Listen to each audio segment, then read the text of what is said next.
Usa na mi katuig human gikasal ni George. Pero wa gihapon ko niya labti. Problema kay na-transfer na baya nako sa iyahang ngalan ang akong balay ug lote. Maayong adlaw kanimo DJ Sam ingon man sa imuha mga viewers ug followers. Tawagan na lang kong Nanay Sylvia. 66 years old ko DJ Sam. Doon na ako'y mga apo ug akong mga anak DJ Sam, mga pamilyado na pud tanan. 44 anyos pa ko dihang nabiyuda sa akong bana. Giubor man to siya DJ Sam samtang nag-ana-ana mi. Ana pagani sila no, basin daw na sudipan or nahilo daw sa akong duga. Kay samtang gakaon siya sa akong bingka DJ Sam, wa naman katunga.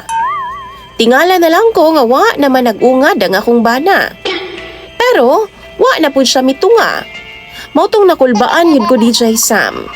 Di ay nisulirap na ang mata pagtanaw nako. Ulaw man DJ Sam pero maog yun na ang tinuod nga nahitabo. Nahilo lagi daw sa akong bingka DJ Sam. Diyang gida sa hospital ang akong bana. Dead on arrival na siya. O cardiac arrest ang hinungdan sa iyang kamatayon. Mauna ang ingon sa doktor.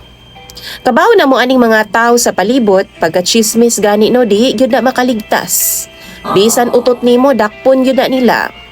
Maong magkatay-katay gyud ang istorya di DJ Sam. Mao nang wa gyud in taon ko na minyo pag-usab kay wa na may nangahas nga manguyab sa ako kay mahadlok daw ko nung masunod sa akong bana. Mahilo daw sa akong bingka. Hinuon ni adto nga time DJ Sam. Graduate na nga akong anak nga kamagwangan.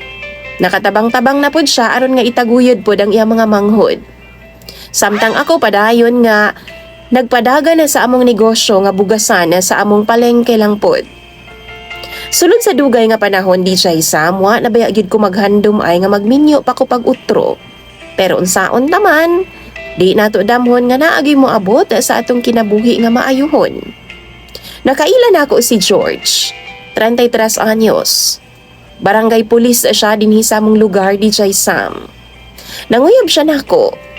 Naani siya ka live-in partner dati, pero nagbuwag sila kay wa na magkasinabot.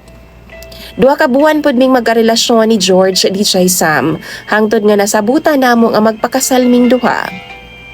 Ana ba siya? Pwede ba daw nga pangayuon niya ang lote ug balay DJ Sam?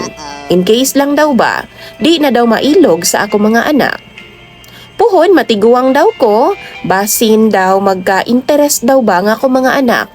Tapos, wa daw mi panggasto puhon-puhon. Nisugod pud ko. Ug karon na transfer na jud ang tanan. Pero napansin ako DJ Samba. Sukad man da ipagkasal namo ni George, gani magtuig na.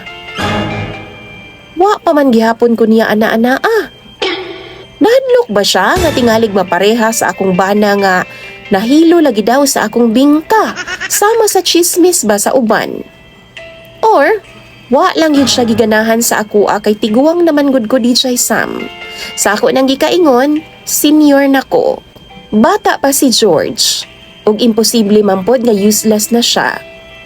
Dugay na kong gapangandam ni aning butanga DJ Sam kay dugay pod kong wa katilaw anang ana-ana. Human namatay ang akong bana intawon. Usahay magpaatik-atik og tanday sa iyaha DJ Sam kanang wa gyud ko'y panty ba. Kuuton raman niya ako Witik-witikan DJ Sam. Dula-dulaan pero wa nay laing aksyon pa.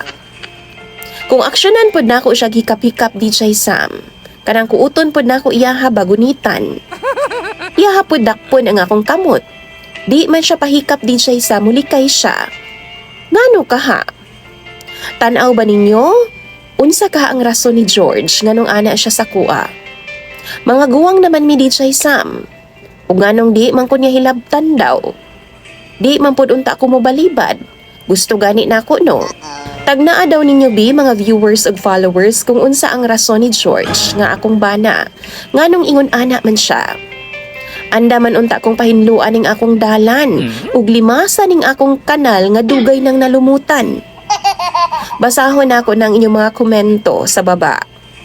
Imong sender DJ Sam ug follower Nanay Sylvia.